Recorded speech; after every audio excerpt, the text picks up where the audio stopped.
When Metro Service Group filed for bankruptcy on October 6th of this year, they affirmed that they would assume responsibility for providing all of the services included in their contract.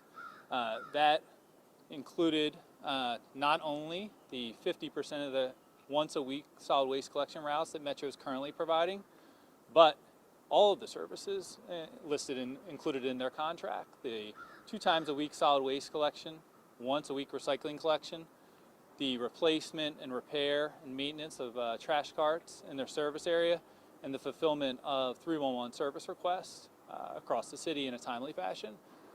Since filing on October 6th, Metro has taken no steps to assume responsibility for those actions or responsibilities in line with the bankruptcy court.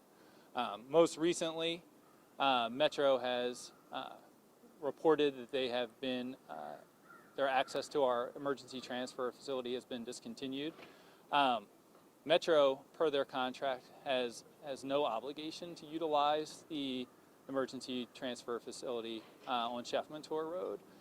Over the past year, the city and Department of Sanitation has precariously held Metro's service area together, providing Metro full payment of their monthly invoice of $900,000, despite the fact that Metro is only providing 20% of the services per their contract.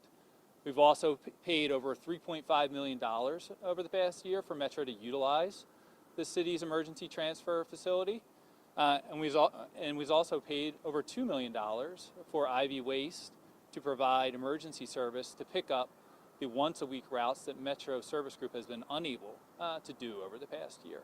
All of these costs are significant and continue to be significant costs to the city as we ensure that services are provided to the residents of the city of New Orleans.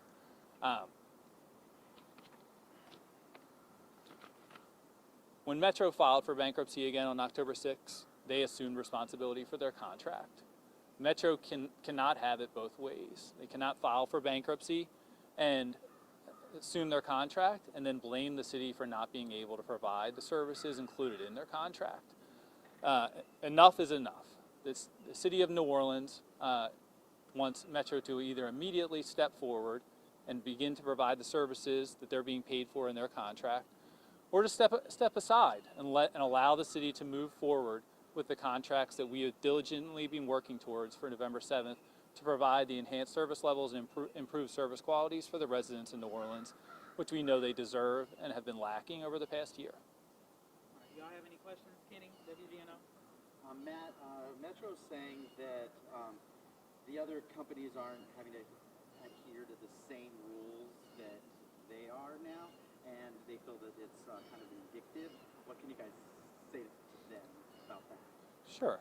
So whether whether Metro believes that they're being held to a different standard or other companies are not being held to the same standard is irrelevant. I mean, Metro, by declaring bankruptcy, is required to provide the services outlined in their contract. The city expects all of its contractors to provide the services that are listed in their contracts. Metro is the only company that's gone before a federal bankruptcy court and said that they can provide those services. So of course the city is going to hold them to that in doing so. WWO, I'm sorry. You had another question? No, that's it. You have a question? Courtney, do you have a question? Yes. What's the status of recycling? So with regards to Metro service area or citywide? Citywide. Citywide. So recycling resumed in Service Area 1, which is currently provided for by Richards Disposal in January of this year. Recycling has not been restarted in Service Area 2, which is the Metro's current service area, since Hurricane Ida, because Metro does not have the resources to provide that contractual service. So as I mentioned, Metro currently is providing once-a-week trash service for 50% of the routes. The city has had to reassign approximately 45% of Metro's once-a-week trash routes to IV Waste via an emergency contract because Metro was unable to perform those core services. Certainly, in light of the fact that Metro is unable to even provide 100% of a once-a-week trash collection, there's no way that they are capable of providing a second week trash collection or recycling service on a once-a-week basis in their service area. The new contracts that the city worked diligently to solicit an award this year with Ivy Waste and Waste Pro provide for recycling services to resume the moment those contracts go into effect. If I say, do you have a question? Big Amy, do you have a question? Does anyone have any more questions?